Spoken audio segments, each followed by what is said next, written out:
नमस्कार विद्यार्थी मित्रांनो, आज आपण थर्मोडायनेमिक्स चॅप्टर नंबर 4 याचा नेक्स्ट टॉपिक तो म्हणजे झिरोथ लॉ ऑफ थर्मोडायनेमिक्स याचा स्टडी करणार आहोत. तर zeroth law is a very important which helps us to define the concept of a temperature scale.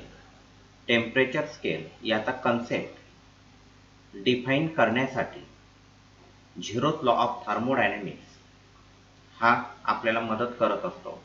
Temperature scale ह्या 3 प्रकारचे असतात. एक असते डिग्री सेल्सिअस, एक असते डिग्री फॅरनहाइट आणि एक स्केल असते ती म्हणजे केल्विन.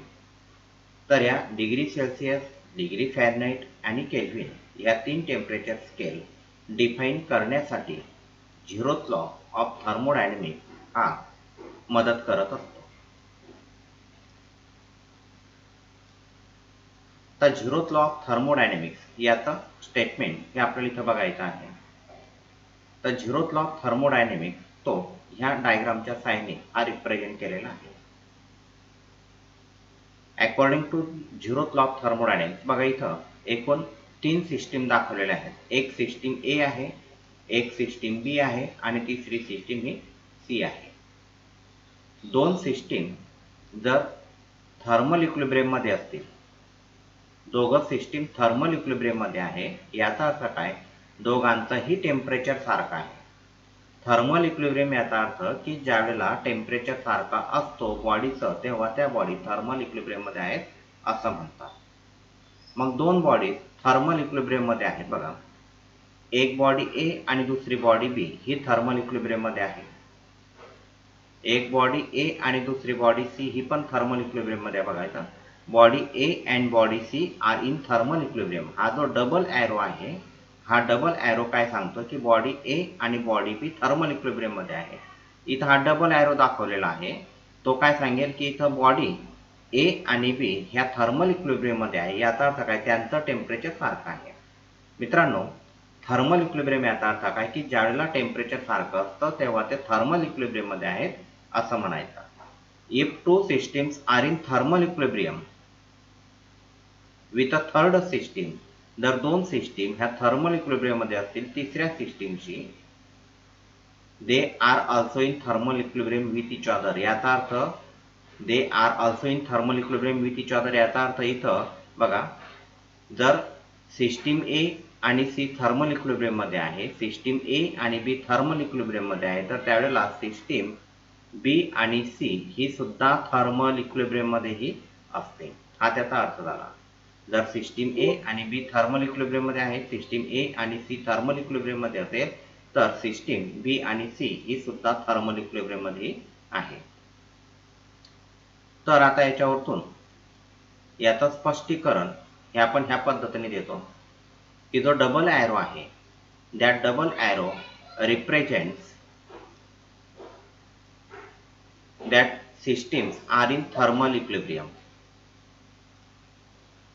हे आपण एक्सप्लेन केलं. If system A and C are in thermal equilibrium and system A and B are in thermal equilibrium, then systems B and C are in thermal equilibrium.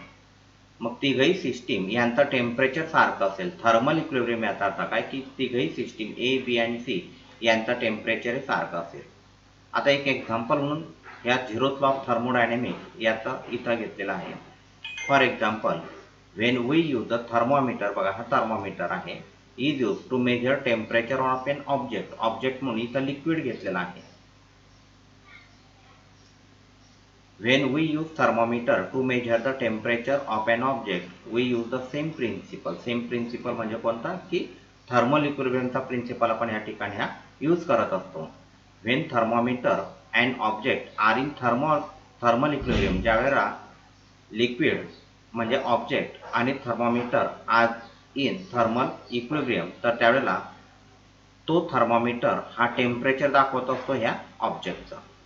म्हणजे ज्यावेळेला हा थर्मोमीटर आणि लिक्विड थर्मल इक्विलिब्रियम मध्ये आहे, याचा अर्थ दोघांचंही temperature सारखं आहे, तर त्यावेळेला हा थर्मोमीटर टेम्परेचर दाखवत असतो ह्या लिक्विडचं.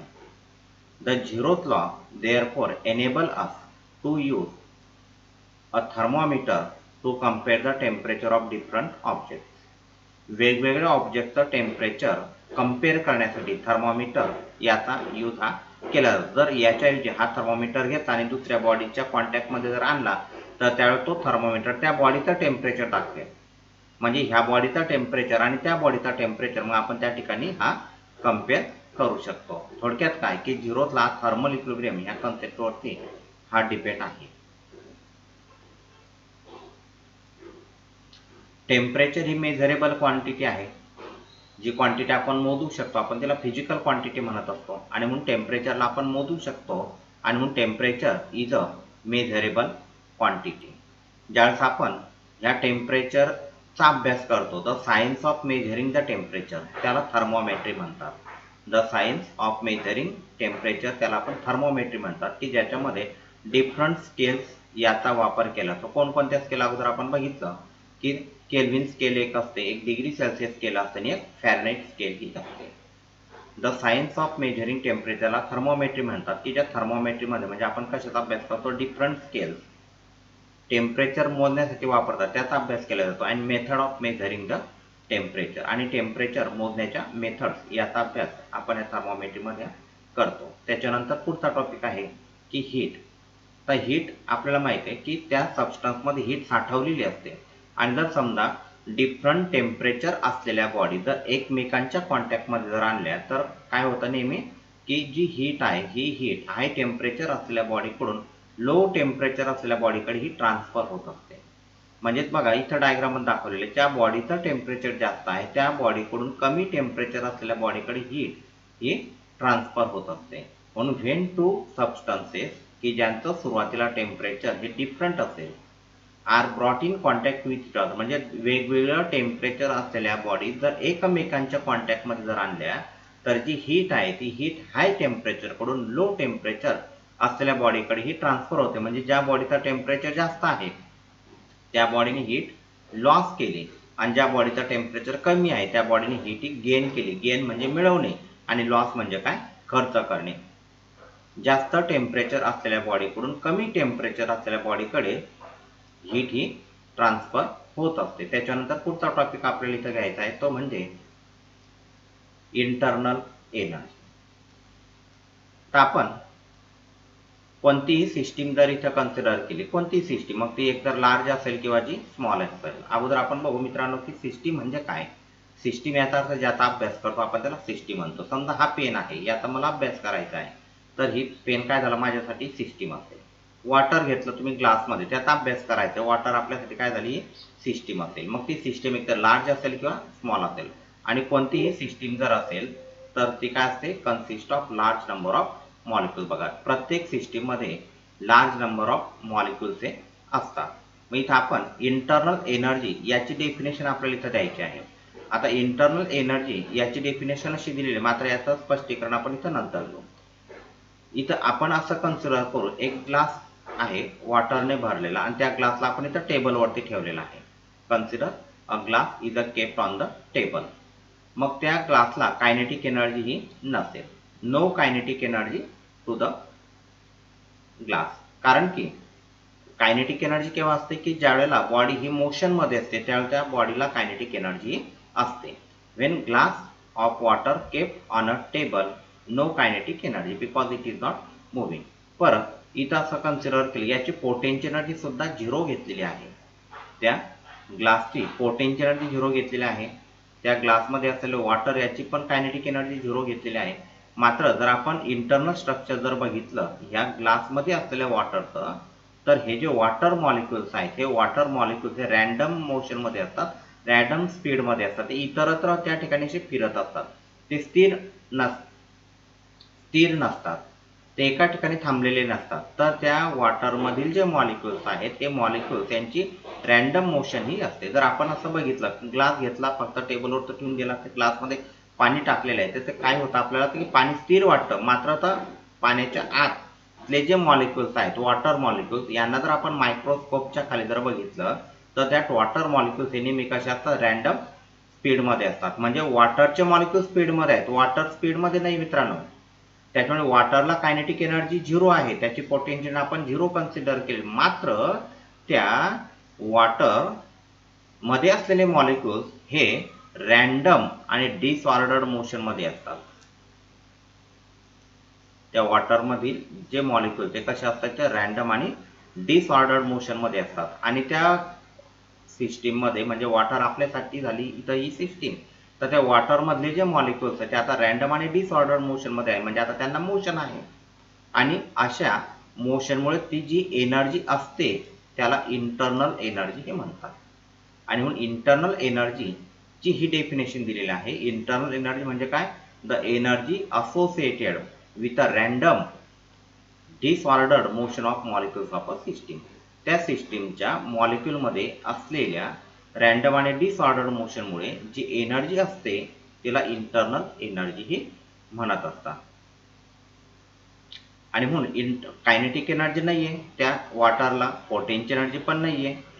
So we say that internal energy of the substance म्हणजे ही टोटल एनर्जी असते.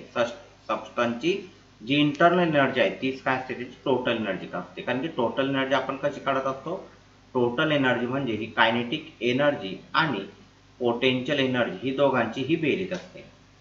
आणि म्हणून इतर आपण पोटेन्शियल 0 कन्सिडर केलेली. आता वॉटर मॉलिक्युलला जर म्हटलं तर तिला इंटरनल एनर्जी आहे, म्हणून टोटल एनर्जी हीच काय असते, इंटरनल एनर्जी ही असते. आता जर आपण इथं बघितलं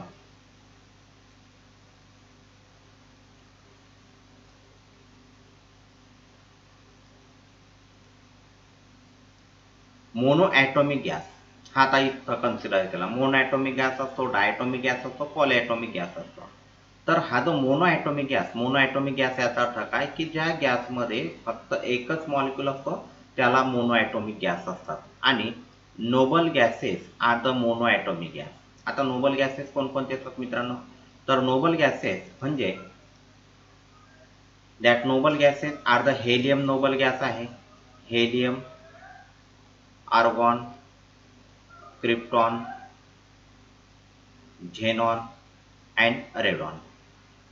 these are the noble gases.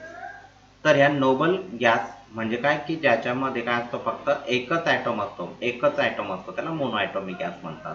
तर ह्या नोबल गॅसेस मध्ये असलेले जे ॲटम्स आहेत त्यांची मोशन बघा ट्रान्सलेशनल मोशन असते.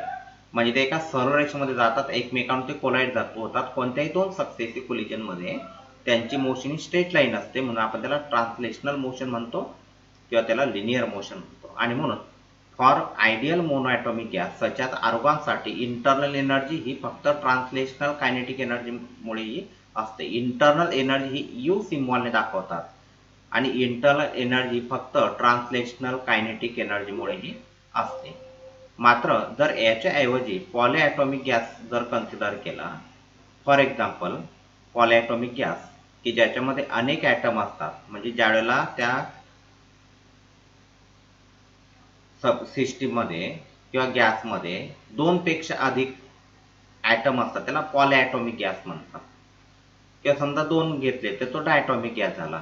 तर ह्या पॉलीॲटॉमिक गॅस की ज्याचा एक्झाम्पल्स आपण इथं समजा पॉलीॲटॉमिक गॅसचा एक्झाम्पल्स आपण इथं हायड्रोजन घेऊ शकतो, ऑक्सिजन घेऊ शकतो, ओझोन घेऊ शकतो, कार्बन डायऑक्साईड घेऊ शकतो, मिथेन हे घेऊ शकतो. तर हे पॉलीॲटॉमिक गॅस आहेत. तर पॉलीॲटॉमिक गॅसमध्ये जे ॲटम असतात हे ॲटम्स 3 प्रकारच्या मोशन परफॉर्म करतात. एक ते रोटेटही होतात, ते व्हायब्रेटही होतात आणि ट्रान्सलेटही होतात. आणि म्हणून पॉलीॲटॉमिक गॅससाठी जी टोटल इंटरनल एनर्जी असते ती ट्रान्सलेशनल एनर्जीमुळे असते अधिक रोटेशनल एनर्जीमुळे असते अधिक व्हायब्रेशनल एनर्जीमुळेही असते. आणि म्हणून for polyatomic gas such as carbon dioxide we consider the rotational, vibrational, kinetic energy of the molecule in addition to their translational kinetic energy.